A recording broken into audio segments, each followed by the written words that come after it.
Thank you, Jason. Lovely to have you with us today. Thank you. Good morning, everyone.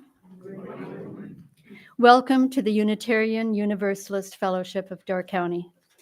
You are welcome here no matter who you are, no matter where you come from, no matter what your background. You are welcome here to join us as we proclaim worth in our spiritual journeys. You are welcome to join us as we sing songs that uplift our very beings. You are welcome to join us in our community as we learn, we live, we love together. All are welcome as we worship that which gives each of us meaning and value.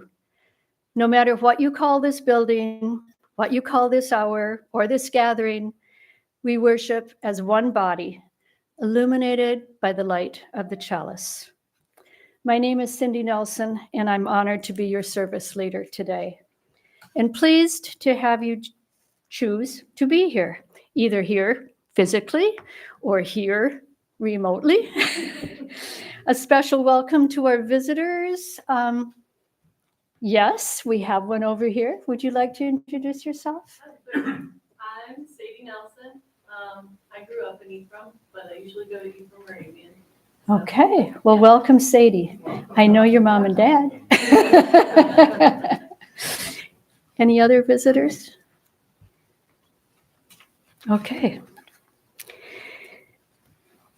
Our talk back will commence about 15 minutes after the service has ended. This gives you time to grab a cup of coffee or tea, chat a little bit, and then join Kathleen to hear more stories or perhaps to tell some of your own. Let me take a moment to introduce our speaker. Kathleen Harris is the educator for the Ephraim Historical Foundation, but many of you know her as the naturalist at Peninsula State Park, where she worked for the past 25 years. She is a poet, an historical blogger, an author, a nature rambler, and an energetic storyteller. So thank you, Kathleen, for sharing your stories with us today. At this time, if we have any announcements, Carl has the mic and he will bring it around for you. his wife was, her hand up was, her hand was up right next to him, but he went to Bruce. I don't know what that tells us. I don't know if there's a story there. Bruce Nelson, and my announcement this morning is a happy one, and I'm excited to share the information. The congregation got together last year and donated enough money to put up our solar panels in what I call our backyard.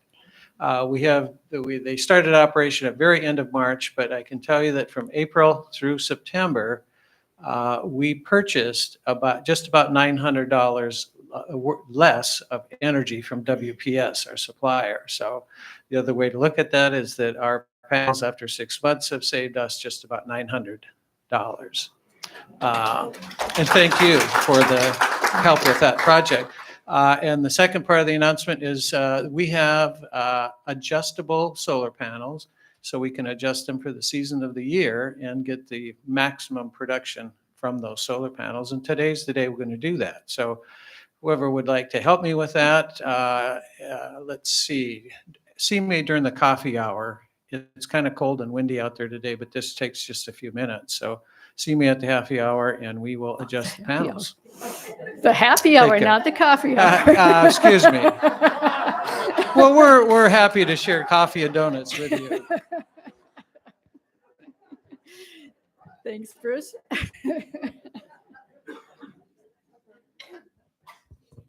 Good morning. I'm Jane Wise, and it's on the back of the service program here. It talks about our quarterly octogenarian birthday celebration.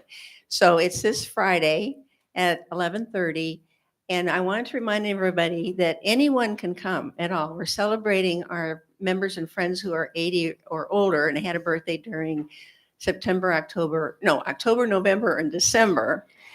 So it's always fun because we highlight each person and we learn a little bit about their lives and what they have valued and what they recommend for others' lives. And so we invite you to come, but you have to let somebody know by tomorrow. So either use the email address on the service program, or see Cindy or me after the service and we'll write your name down. So we invite you all. Thank you.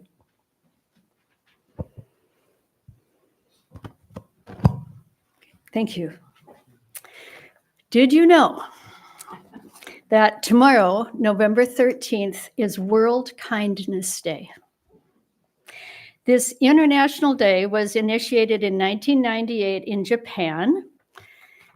And although they say it's worldwide, the United States has not grabbed hold of it very well. So I thought we'd just start that program right here. So kindness is a fundamental part of the human condition, which bridges the divides of race, religion, politics, gender, location.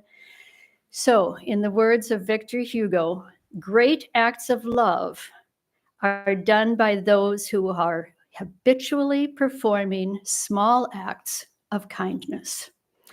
So I'd just like you to think tomorrow morning when you wake up, what one extra act of kindness can be incorporated into your day. So that's your challenge for tomorrow. We are about to enter sacred time. We are about to make this time and this place sacred by our presence and our intentions. Please turn off or silence your phones.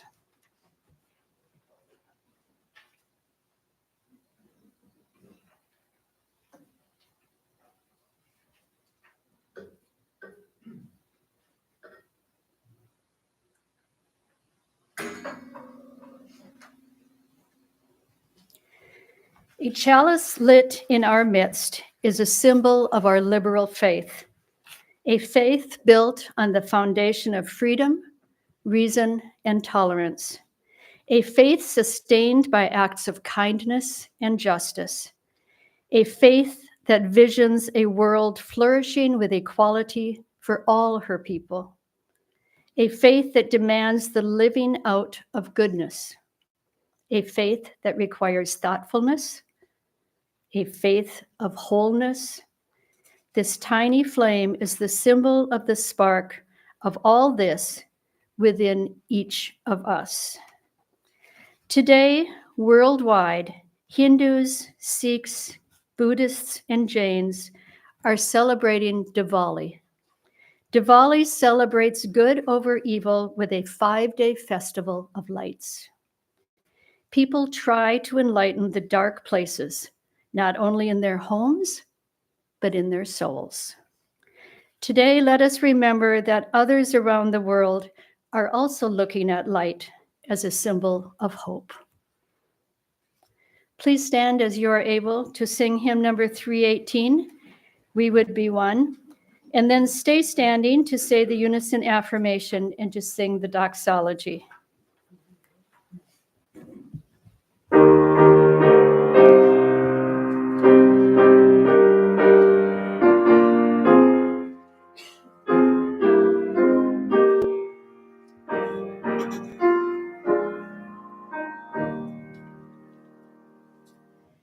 We would be one, as now we join in singing our hymn of love, to pledge ourselves anew to that high cause of greater understanding of who we are and what in us is true.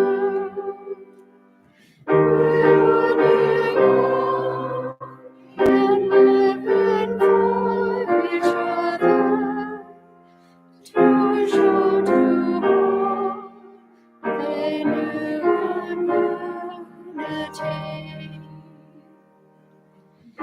We would be one in building for tomorrow a nobler world than we have known today. We would be one in searching for that meaning which binds our hearts and points us on our way. As one we pledge ourselves to greater service, with love and justice strive to make us free. We gather together to seek knowledge and wisdom, to explore freely the vast reaches of mind and spirit, to celebrate within a caring community those truths, ancient and modern, which give meaning and direction to our lives.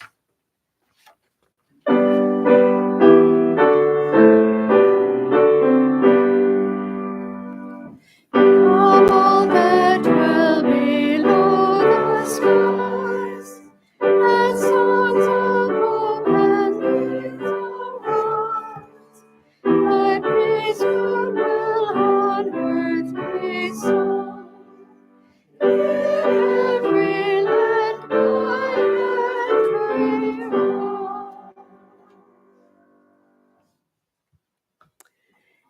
And now, to share our personal joys and concerns, an integral part of our community. Together, we share the happiness so that we may rejoice with each other, or a sorrow that may bring us closer together and lessen their burden. Again, Carl has the mic.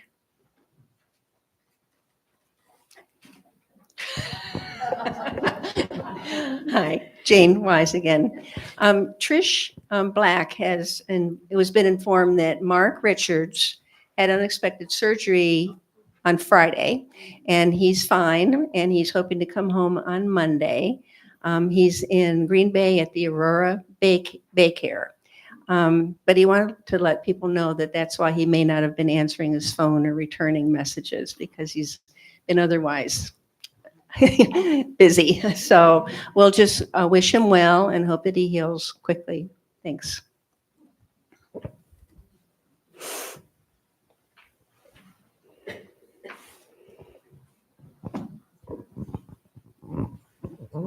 Mary Smythe.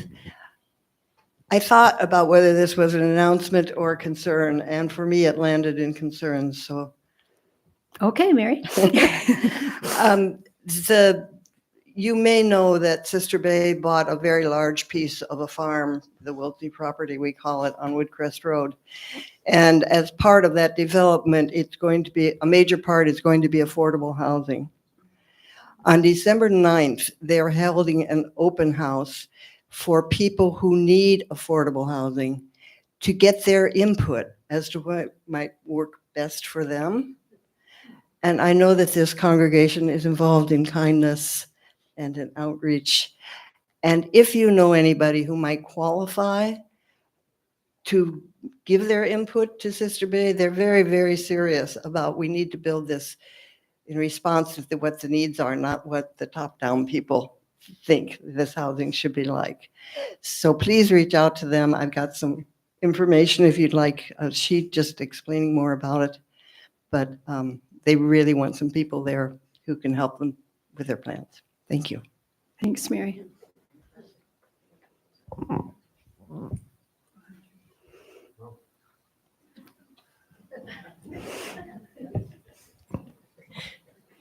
Good morning. This is Anna Knapp. A week ago today at midnight, I returned from a 5-day trip where I led 17 Girl Scouts and a few parents to Savannah, Georgia. You might ask, why did we go to Savannah, Georgia? That is the birthplace of Girl Scouts founder Juliette Gordon Low.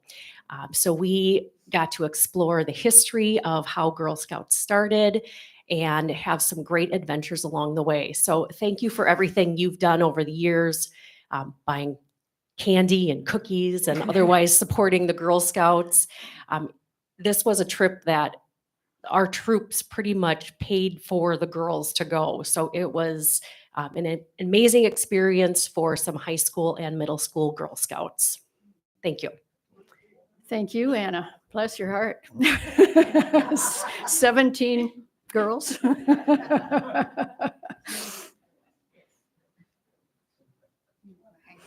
be great if you don't mind hanging on. Thanks. So it's that time of year, although today's an exception, but this is from Thomas Hood. No sun, no moon, no morn, no noon, no dawn, no dusk, no proper time of day. No warmth, no cheerfulness, no healthful ease, no comfortable feel in any member, no shade, no shine, no butterflies, no bees, no fruits, no flowers, no leaves, no birds, November.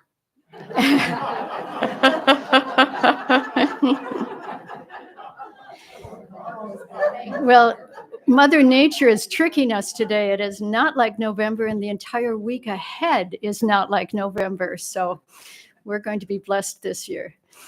Carrie.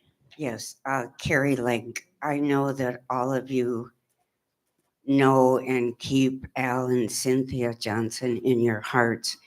When I was there this past Thursday, Cynthia has reached a point that it may be very soon when we'll need to say goodbye. So please, especially keep them in your thoughts now. Thank you, Carrie.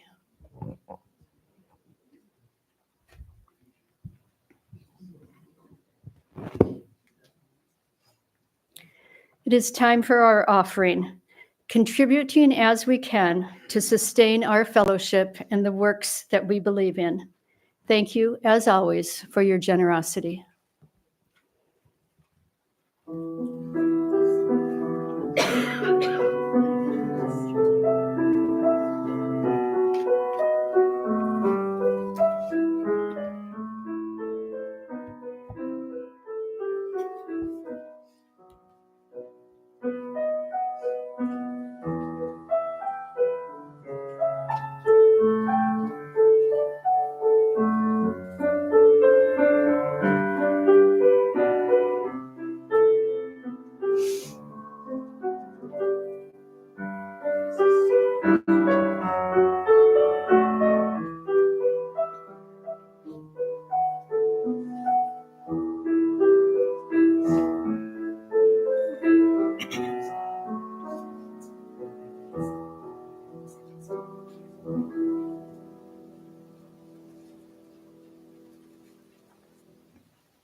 Please take a moment to quiet yourselves, centering so that you might be open to the message that Kathleen has prepared for us.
Good morning.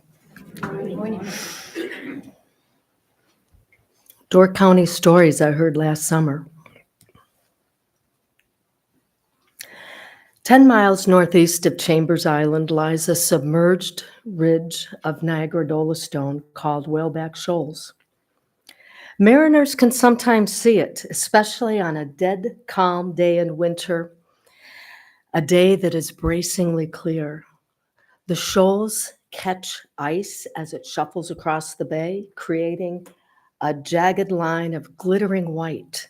It was here in 1890 that Anton Amundsen and his friend Anton Olsen cheated death. They were fishermen, and their story reveals something about this landscape and the people who lived here. Their story, like others I'll share this morning, also reveals something about this community's values shaped by land and often shaped by a particular time in history. All this helps create Door County's sense of place. Some call it the Door County mystique. There's not enough time to share all the particular details of today's stories, but stick around for the talk back and I'll do my best to answer questions. Or be on the lookout for a clearing class offered this winter. For now, in this sacred space, take note of what you personally respond to. Is it the land's unpredictability, perseverance of the protagonists, the historical lens of gender, redemption? Pay attention to what catches your ear and your heart, because those things probably reveal something about your values and your beliefs. So let's return to 1890 and Whaleback Shoals. Amundsen and Olsen were fishing on the ice near Chambers Island, pulling lake trout, when the ice suddenly broke up and a large floe carried the men northward, away from Fish Creek and towards Death's Door. There were no cell phones, no radios. The only life-saving station was miles away at the Sturgeon Bay Ship Canal. They floated, rocked by cold and wind, for a day and a night. When the men reached Whaleback Shoals, their frozen raft began to break apart. Using ice picks, they maneuvered themselves between floating bergs, up to the jumble of gravel and angled slabs. The shoals, a shattered rib of Niagara stone, may have looked like a menacing gift, usually avoided during the fishing season. It now promised refuge. Later, the men reported that they crawled into an ice cave and waited there another full day and pitch black night. Too far from land to be seen, they knew there was little hope that they would survive, but little is better than none. And then the wind shifted. A huge chunk of ice moving southward suddenly approached Whaleback Shoals.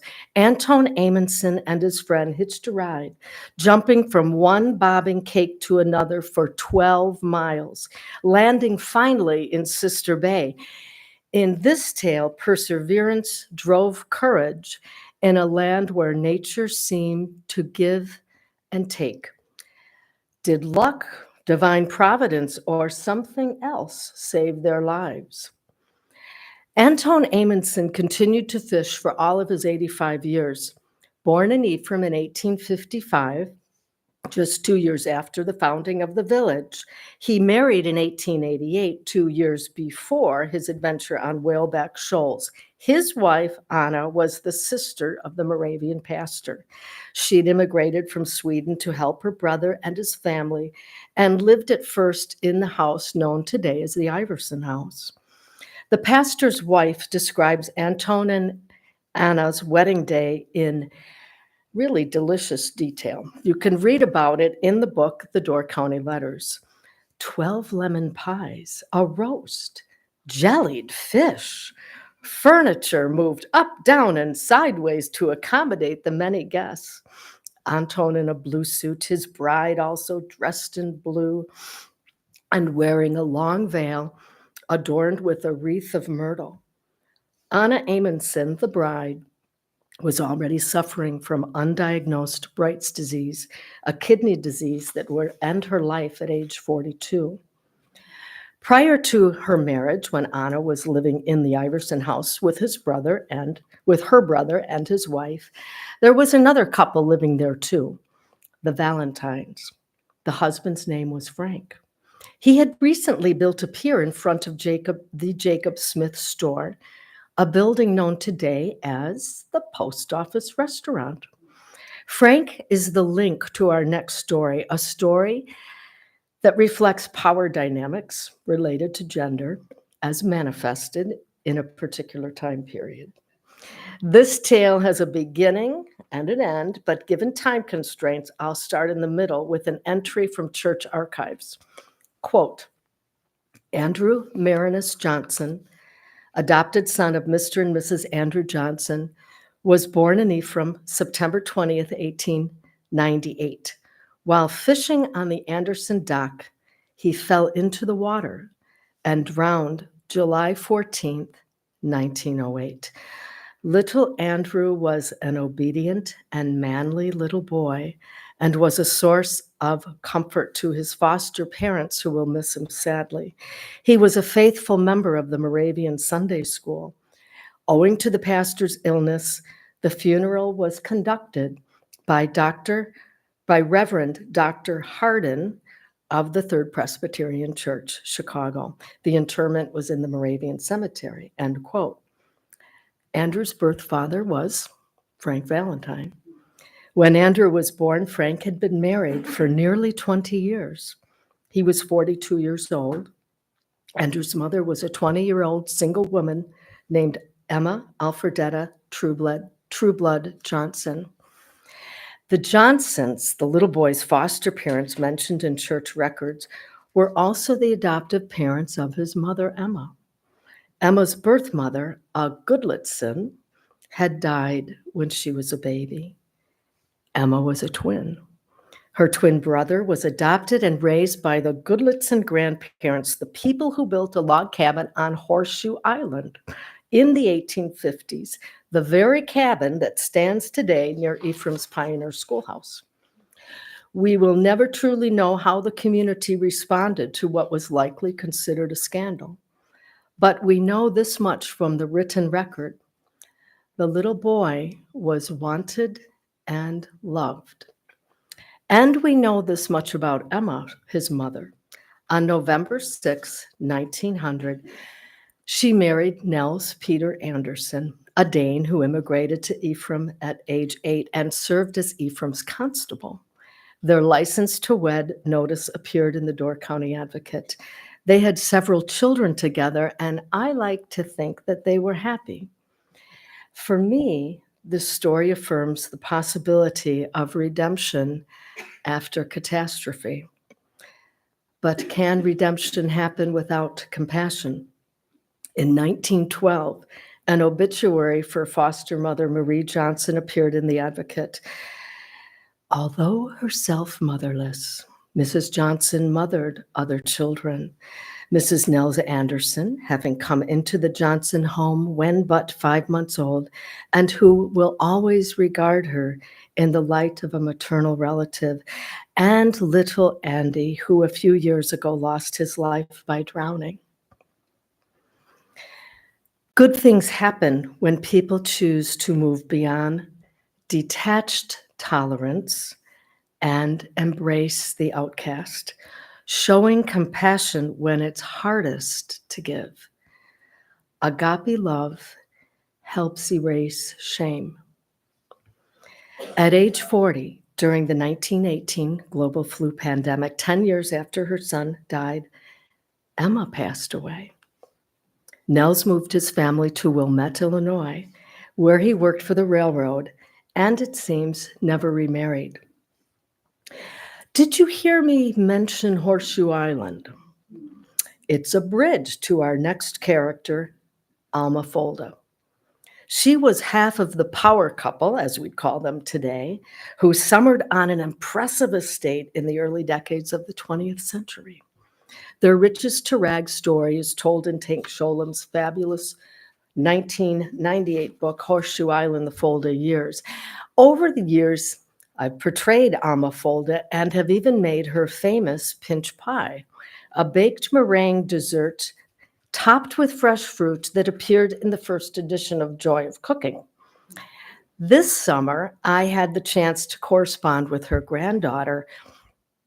Oh my, Alma Folda came alive for me. I learned that she was not a dash of this and a pinch of that kind of cook, but very precise. And she really did bake, especially later in life. Alma's granddaughter recalls her beating egg whites by hand for the meringue with a wrist badly bent because it had been broken years earlier and reset improperly. The family called her Ame. Her husband, Engelbert, or EF, was known as Gawa. How surprising, because in public, in Ephraim, the Foldas, though always polite and generous, were rather aloof. Think Dowager Violet Crawley, aka Maggie Smith in Downton Abbey. Alma was raised in a Nebraska mansion, but by the time her granddaughter was born, the Foldas had lost everything in the Great Depression. They were living in a 2-room apartment in California. Her husband was repairing bicycles for a living. Ame, her granddaughter told me, was absolutely determined to somehow live forward, not backwards. She suffered all kinds of losses, as all of us do if we stay on this side of heaven long enough, and yet remained gracious and loving. She had amusing idiosyncrasies: jewelry, a double strand of pearls before and after the bank failed. She also wore an old-fashioned corset her whole life. She died in the mid-1960s. Really, I asked skeptically, not even a Playtex girdle. I could feel the boning when she hugged me, said her granddaughter. But what's important is Ame had a secret sauce to keep bitterness at bay. Was integrity her secret ingredient, seasoned perhaps with a verse from her favorite hymn, Rock of Ages, come to me. Let me hide myself in thee. Me? Maybe like you. Well, I can be a sponge, absorbing and becoming the things that surround me. You know psychologist Charles Cooley's looking glass self theory. I struggle a little bit with bitterness. And it doesn't help living in a society that has become so snarky 24/7. I am not talking about well-placed, clever sarcasm or tension-busting gallows humor or even in-your-face, blunt rudeness that at least offers the opportunity to respond or not respond. I am talking about this pervasive atmosphere of dismissive indifference. I wonder how groups of people have survived such oppression, experienced for generations, without, well, going mad. Mercy. Mercy is an antidote, and you can still find it here in Door County. Or better yet, create it. I remember Door County people who came out of nowhere for me bearing kindness. Their kindness was not transactional, but dropped gently over me, in me, through me, sustaining me. One of these encounters involved an outing to Horseshoe Island. About 20 years ago, I was going through a rough patch, and a few men who I hardly knew asked if I wanted to see Horseshoe Island. They knew I was working as the naturalist at Peninsula State Park, and because they were acquaintances, also knew that I had never been out to the island. Off we went in a motorboat. I was in a zombie-like state of extreme duress, but in those moments, I truly felt like Katharine Hepburn on The African Queen. They were such 20th century men. All were my father's age, though my father had died years before. They didn't ask questions. We didn't talk about feelings. They just swept me away for a few hours of peaceful distraction. They were present, silently acknowledging my pain on that beautiful summer day. We set a course across choppy blue waters, heading towards an emerald isle. The sturdy, curving arm of Eagle Bluff embraced us on the voyage. I think Alma Folda and Emma Trueblood must have known kind people too, witnesses who were present during their struggles. Thinking of those remarkable men reminds me of another 20th century guy, a man I never met, Bill Beckstrom. He has left breadcrumbs everywhere in Door County, things for us to admire and ponder. I learned this summer that Bill Beckstrom crafted the altar cross inside the Bethany Lutheran Church from a butternut tree. The fringe trees at Ephraim's Pioneer Schoolhouse, planted by Bill Beckstrom. Cabinets and dorms at the clearing, if any are still standing after all these years, built by Bill Beckstrom. The wooden benches inside the old cabin at the Ridges Sanctuary, the ones with the carved orchids, Bill Beckstrom, who served on the Ridges board beginning in the 1940s. And the routed sign with a quote attributed to Miss Emma Tuft. "Flowers are loveliest where they grow. Love them, enjoy them, but leave them so." Bill Beckstrom made it, standing 6'3", wiry, and sometimes foul-tempered. He was a skilled horticulturalist. Norbert Bly wrote, "I doubt any man alive knew as much about native plant life in Door County as Bill Beckstrom. I sincerely doubt any other man ever will. I don't mean a field guide mentality, being able to identify one wildflower from another. I mean an intimate knowing and caring. What talent and inner demons too. This Peninsula Park manager's story is so compelling, not in spite of, but because of his imperfections. Beckstrom had a landscaping business from 1954 to 1976 near today's Red Barn Shops. It's there, no doubt, that he met Marge Binder and Bibbs McCann, the fun-loving protagonists of our final story. They had an antique store with their friend Sarah Wright. After Marge and Bibbs discovered each other during overseas work for the U.S. military, these women discovered Door County through a chance invitation to the 1963 wedding of Betty and Dave Shomo. Stories abound of their zany escapades. I'll share just one that illustrates their quirky and creative spirit. While working in England during the 1950s, Marge received a gag gift from a friend in the States, a can of fresh Door County air. Amused, she convinced Bibbs to start a side hustle with her and sell fresh London fog. No, not the raincoat brand some of us remember. These entrepreneurs slapped labels on empty cans, or tins as they were called in Britain. With help from a BBC interview, they sold over 20,000 cans containing nothing but air. The woman brought their overstock with them when they moved to Door County. Those cans sold like hotcakes, and I know at least one person who remembers buying one of those cans. From all accounts, Marge and Bibbs lived happy lives. What drew them to this place and inspired them to stay? It was a don't ask, don't tell time, with both little annoyances and open cruelty. Maybe the answer isn't all that complicated. It could be the same thing that continues to draw us and keep us here today: Door County's legacy of land and people. The other day, while listening to a newscast about Gaza, the reporter said, "Cruelty hands down cruelty."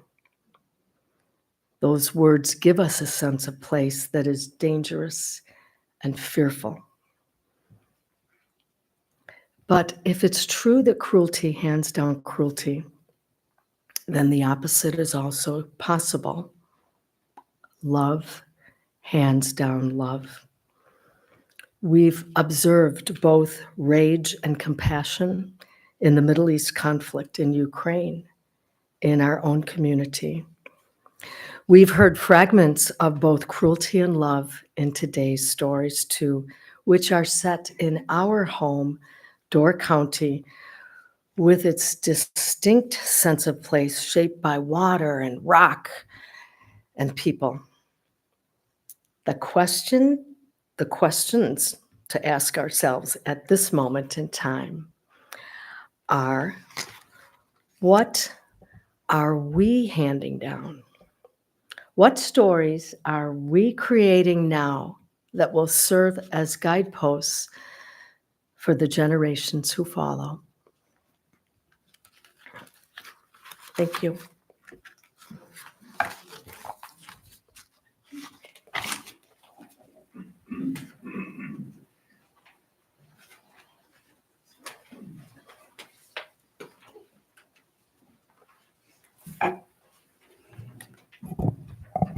Thank you, Kathleen. What amazing stories, and to think that that's just a few that are out there in this world. Kathleen does have some information on that, the little bar by Sarah's desk there. Most of it is just to take a look at, don't take, or jot it down that you want to buy it for yourself. But thank you very much. Please stand as you are able to sing hymn number 168, One More Step.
Please remember to come back and share stories with Kathleen, and she'll share more stories with us after coffee. So I would say, about 5 after 11 or so, we will be back here. Also remember to see Bruce if you are willing to help change our solar panels, and to see Jane or myself if you are able to join us on Friday for our octogenarian luncheon. We extinguish our candle with words from the Reverend Susan Carlson.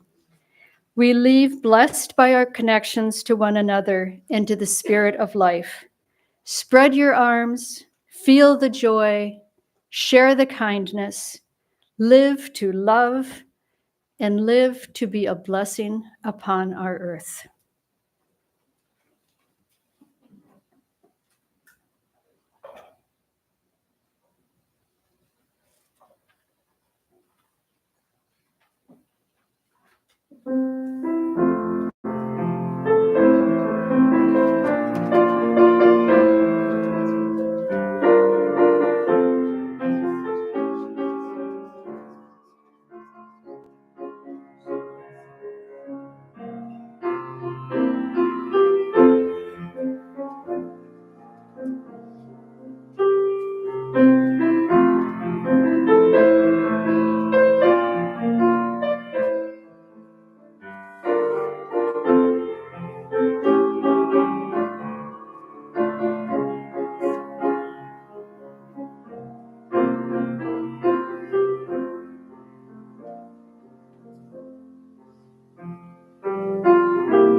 I wanted to find out crazy on before and well.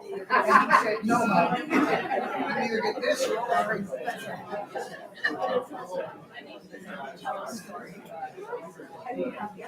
fact, my sixth grade nun read the concept. And we always thought she was just nowadays. Sister Mary has this. I called her Sister Mary.